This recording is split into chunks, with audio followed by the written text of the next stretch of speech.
Hello friends, welcome to Science is Reality. Today we will learn about vectors. So as I have written, we can say that vector is a physical quantities that have both magnitude and direction. Vector এমন একটা physical quantities যার magnitude আর direction দুটোই আছে। এই ক্ষেত্রে আমরা vector জানার আগে প্রথমে আমরা জেনে নেব physical quantityটা কি। Now coming to physical quantities, you can say that anything that can be measured is termed as physical quantities. মানে আমরা যা কিছু যেটা আমরা মেজার করতে পারি সেটাকেই আমরা বলছি physical quantities. তাহলে physical quantities কোনগুলো হতে পারে? Time, temperature, distance, speed, etc. মানে যে কিছুই যেটা আমরা মেজার করতে পারছি সেটাকে বলছি আমরা ফিজিক্যাল কোয়ান্টিটিস। এবারে ফিজিক্যাল কোয়ান্টিটিসকে আমরা মূলত দুই ভাগে ভাগ করতে পারি, একটা হচ্ছে স্কেলার্স আর একটা হচ্ছে ভেক্টরস। স্কেলার্স কোনগুলো? যেগুলো শুধুমাত্র ম্যাগনিটিউড আছে আর কোনো ডিরেকশন নেই। শুধুমাত্র ম্যাগনিটিউড আছে তার কোনো ডিরেকশন নেই, মানে হতে পারে তার ডিরেকশন আছে, বাট সেটা মেজার করার জন্য আমাদের ডিরেকশনটার কোনো কাজে লাগছে না। Like we can say when we consider this দুটো বস্তা, each sack weighs 5 kg. So if we pick up these two sacks, we will gain a cumulative weight of 10 kgs. মানে আমরা যদি এই বস্তাগুলোকে তুলি আমরা 10 কেজি এক্সপিরিয়েন্স করব। ঠিক সেম ভাবে আমরা যদি এইদিকে বস্তাটাকে ঠেলি তাহলেও কিন্তু আমরা 10 কেজি এক্সপিরিয়েন্স করব। এইদিকে ঠেললেও আমরা 10 কেজি আমাদেরকে 10 কেজির জন্য যে যতটা ফোর্স লাগে ততটাই দিতে হবে। কোনো ক্ষেত্রে এটা 12 বা 10 বা 6 কিছু হবে না, এটার ভ্যালু সবসময় কনস্ট্যান্ট থাকবে। ভ্যালু বা ম্যাগনিটিউড স্কেলারের ক্ষেত্রে সবসময় কনস্ট্যান্ট থাকবে। In terms of vectors, we can say that এটার ভ্যালু শুধুমাত্র ম্যাগনিটিউড না, তার সাথে ডাইরেকশনের উপরেও ডিপেন্ড করছে। ডাইরেকশনের উপর ডিপেন্ড করছে বলতে কি বলছি? Let us see an example. এখানে একটা উডেন ব্লক নিয়েছি আমরা। উডেন ব্লকের উপরে এখানে এই সাইড থেকে আমরা 10 নিউটন ফোর্স দিচ্ছি, আবার এদিক থেকে আরো 10 নিউটন ফোর্স দিচ্ছি। তার মানে দেখো দুদিক থেকে মানে আমরা দুটো ফোর্স দিচ্ছি একদিক থেকে, তার মানে এটা কি হচ্ছে? যখন ঠেলবো নিশ্চয়ই এটা ঠেলতে রাখবে, তার মানে টোটাল কত ফোর্স দিলাম? 30 নিউটন। কত দিচ্ছি? 30 নিউটন। এই কেসটা দেখো, আমরা এই দিক থেকে 10 নিউটন ফোর্স দিলেও ওই দিক থেকে আমরা অপোজিট সাইড থেকে 20 নিউটন ফোর্স আসছে। তার মানে এটা কি হবে? একদিক থেকে 10 নিউটন ফোর্স আসছে আর দিক থেকে 20 নিউটন ফোর্স আসছে। এটার ক্ষেত্রে এই সাইড যেমন সিম্পল আমরা অ্যাড হয়ে গেল বা এর জন্য যেমন সিম্পল অ্যাড হয়ে গেল, এটার ক্ষেত্রে তো সেটা হবে না। তখন কি হবে দেখো, এইদিকে যতটা ঠেলছে এ তো ওর থেকে বেশি ঠেলছে, তারপরে নেট ফোর্স এই সাইডে হবে, নেট ফোর্স এই সাইডে হবে। এই সাইড তার মানে এই দিকে আমরা 10 নিউটন ফোর্স এক্সপিরিয়েন্স করছে এর কেসে। বোঝা গেছে? এবার দেখো এই কেসটা, এই সেম উডেন ব্লক, তিনটাতে একই উডেন ব্লক। এর ক্ষেত্রে দেখো একজন এইভাবে টানছে, একজন এইভাবে টানছে, মাঝখানের অ্যাঙ্গেল কত হচ্ছে? 60 ডিগ্রি। এটার কি তার মানে এখানে যেমন মাইনাস করলাম বা এটা যেমন প্লাস করলাম, এটা তো কি সেম জিনিস হবে বা সেম জিনিস খাটবে? না, খাটবে না। এটা কত হবে? ম্যাগনিটিউড জিনিসটা হচ্ছে এমন একটা কনস্ট্যান্ট বা এমন একটা জিনিস যেটার সবসময়ই সেম ভ্যালু থাকবে, ডিরেকশন অ্যাপ্লাই হোক বা ছাড়া না হোক, ম্যাগনিটিউডের ভ্যালু সবসময়ই কনস্ট্যান্ট থাকছে। আর স্কেলারকে তাহলে আমরা কি বলতে পারছি? স্কেলার হচ্ছে এমন একটা ফিজিক্যাল কোয়ান্টিটিস যার উপর ডিরেকশনের কোনো প্রভাব পড়ে না।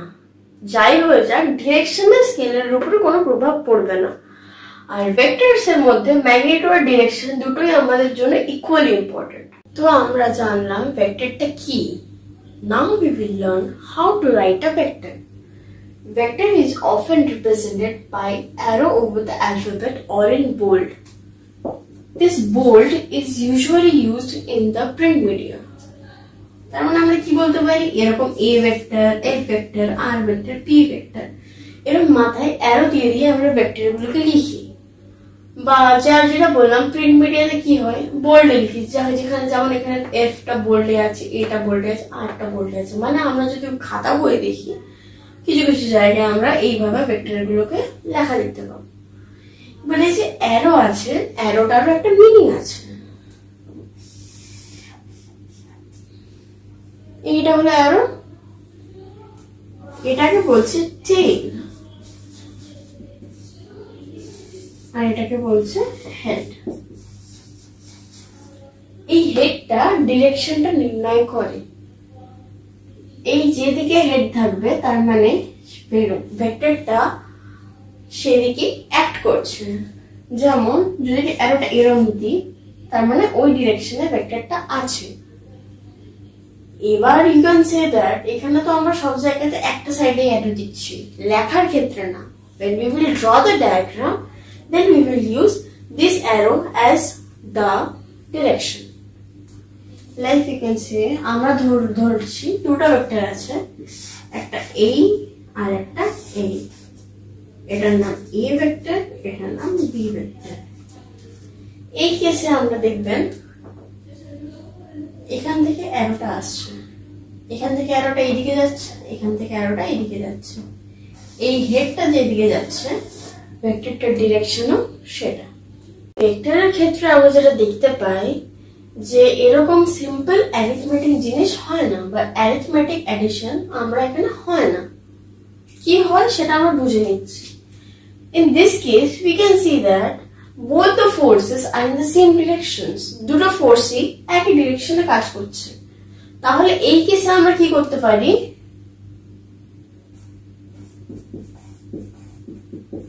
অ্যাডিশন সিম্পলি যদি অ্যাড করে দিই তাহলেই আমরা জিনিসটা পেয়ে যাব। এখানে কি হচ্ছে দেখো, এই দিক থেকে 10 নিউটন আর অপোজিট থেকে 20 নিউটন আসছে। তার মানে আমরা অপোজিট সাইড থেকে জিনিস পাচ্ছি, ফোর্স পাচ্ছি। তাহলে এই কেসে কি হবে, simple subtraction.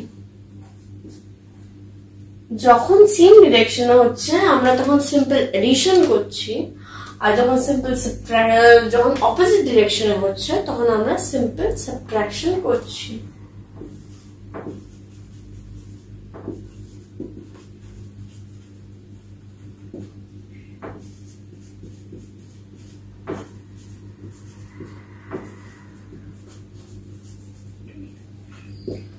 Same direction is simple addition and opposite direction is simple subtraction. But what about this random angle?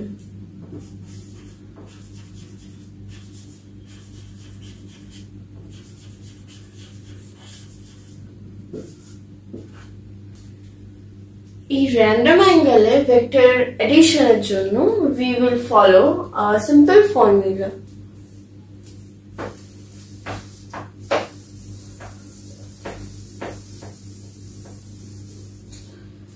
The formula goes as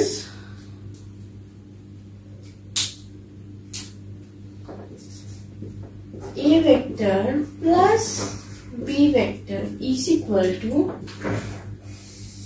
root over of a square plus b square plus 2ab cos theta.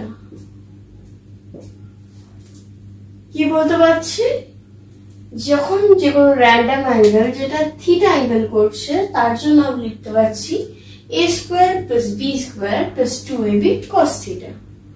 তাহলে আমরা এবার solve করতে থাকি। চলো, এটার জন্য কি বলেছিলাম, first case, second case, third case.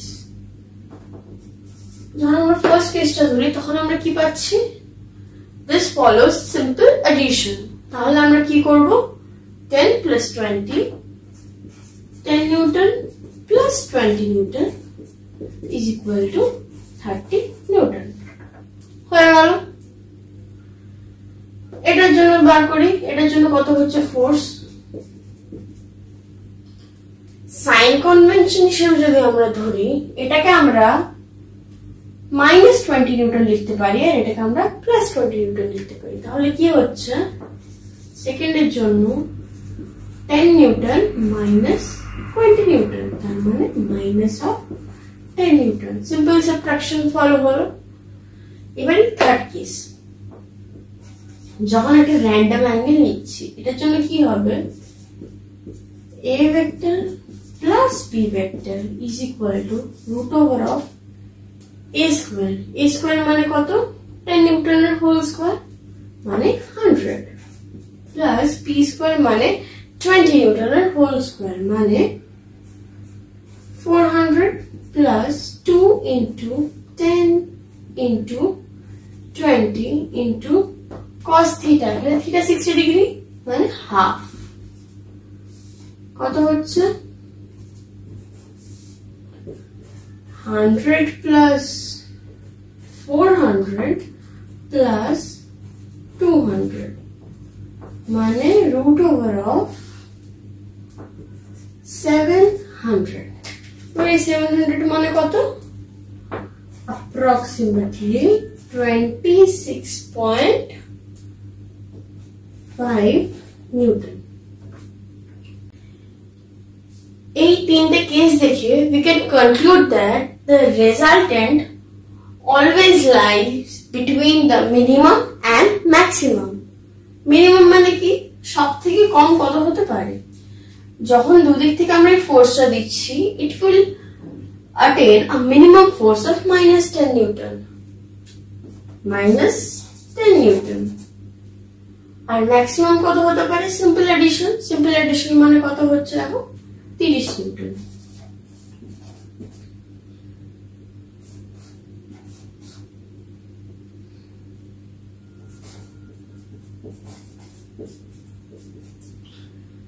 এই ব্লকটার ক্ষেত্রে যখন আমরা 10 and 20 নিউটন ফোর্স দিচ্ছি, তার মানে আমরা কি কনক্লুড করতে পারছি, force will always lie between the minimum and the maximum.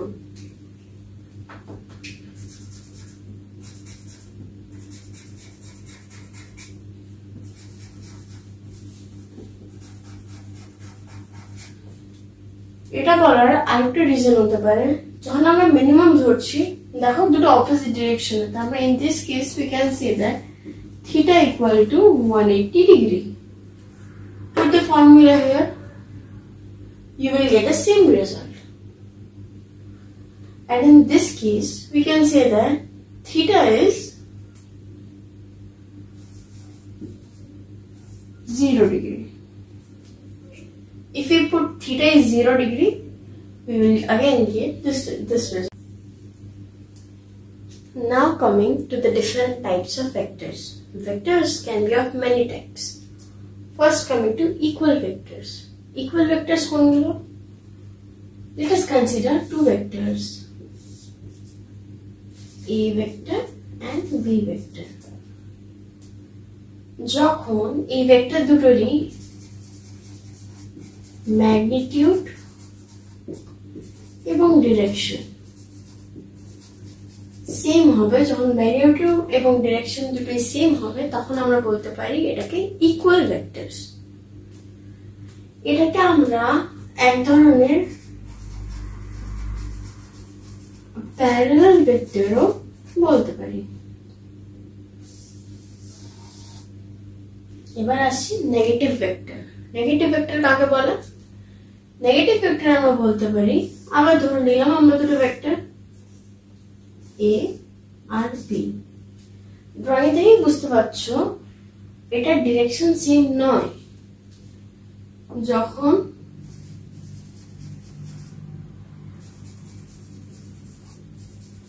Magnitude same but direction opposite, তখন আমরা এটাকে কি বলতে পারছি? Negative vector. We can say this as anti-parallel vector 2.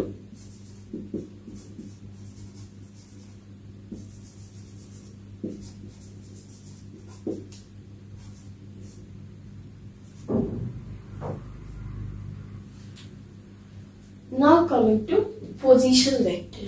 Position vector কাকে বলে? কিছু কিছু ভেক্টরস আছে যেগুলো একটা বডি বা একটা কিছু পয়েন্টের পজিশন নির্ধারণ করে, সেটাকে আমরা কি বলছি? Position vector. এখানে একটা ভেক্টর এটা আছে, এখানে এই পয়েন্টটা আছে, এই যে ভেক্টরটা হচ্ছে এই পয়েন্টের ভেক্টরটা হচ্ছে পজিশন ভেক্টর, তাই তো? ধরলাম P1 আর P2। এই অরিজিন থেকে P1 পয়েন্ট অবধি যে ভেক্টরটা আসবে সেটা হচ্ছে এটা পজিশন ভেক্টর। মানে position vector is a vector that defines the direction and the magnitude of the point, that is the position of the point from the origin. Defines the position of a point from origin. তার মানে position vector বোঝা গেল origin থেকে একটা particular point অবধি যেতে, বা origin থেকে পার্টিকুলার পয়েন্টে যে পজিশনটা আছে না, তার মানে বোঝা গেল এই পজিশন ভেক্টর কি ডিফাইন করছে? পজিশন, এই পয়েন্টটা অরিজিন থেকে রেসপেক্টে কোথায় আছে সেটা ডিফাইন করছি আমরা এই পজিশন ভেক্টর দিয়ে। এবার আসছি ডিসপ্লেসমেন্ট ভেক্টরে। ধরে নিলাম এই একটা অবজেক্ট প্রথমে P1 পয়েন্টে ছিল, P1 পয়েন্ট থেকে P2 পয়েন্টে এলো, P1 পয়েন্ট থেকে P2 পয়েন্টে এলো। এই আমরা যে ভেক্টরটা দিয়ে ডিফাইন করব R12, 1 থেকে 2 এ যাচ্ছে, এই যে ভেক্টরটা যেটাতে আমরা ডিফাইন করছি P1 থেকে P2 পজিশন থেকে যাওয়ার ফলে কতটা গেছে সেটাই হচ্ছে ডিসপ্লেসমেন্ট ভেক্টর R12। তার মানে কি, একটা পয়েন্ট থেকে আরেকটা পয়েন্ট যখন যাচ্ছে ওটার যে পজিশনটা বা যে নেট ডিসপ্লেসমেন্ট যেটা হয়েছে সেটাই আমরা ডিফাইন করছি ডিসপ্লেসমেন্ট ভেক্টর দিয়ে। এটার ফর্মুলা হচ্ছে যেটা আমরা দেখতে পাচ্ছি, চেঞ্জ ইন পজিশন হচ্ছে, তার মানে এটাকে আমরা বলতে পারি R1 ভেক্টর মাইনাস R2 ভেক্টরের মানে হচ্ছে পজিশন ভেক্টর। বোঝা গেছে? এবার আমরা আসছি ফ্রি ভেক্টরে। এই ফ্রি ভেক্টর টার্মটা কি? ধরে নিলাম আমরা একটা ভেক্টর আছে এরকম আর একটা ভেক্টর আছে এরকম, এই দুটোকে যদি আমরা অ্যাড করতে চাই, আমরা অ্যাডিশনাল ফর্মুলাতে কি দেখলাম? a square plus b square